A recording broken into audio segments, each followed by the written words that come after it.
విఘ్నేశ్వరుణ్ణి పొద్దున్నే ఒక్కసారి చూసి నమస్కారం చేస్తే చాలు. అది లోకంలో ఎక్కడా లేని విశేషం. ఒక్కసారి ఆయన ముఖం వంక చూసి నమస్కారం చేసి 16 నామములు ఉన్న శ్లోకం చెప్పి బయటికి విడితే చాలు, విజయం సిద్ధిస్తుంది అని. రెండవది ఆయన యొక్క అపారమైన కరుణ. ఇంకా అంతా ఇంత కరుణ కాదు విఘ్నేశ్వరుడిది.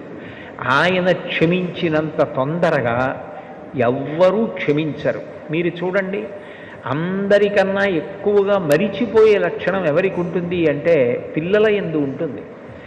మీరు పిల్లలు అనేటప్పటికీ ఒక విషయం జ్ఞాపకానికి తెచ్చుకోవచ్చు.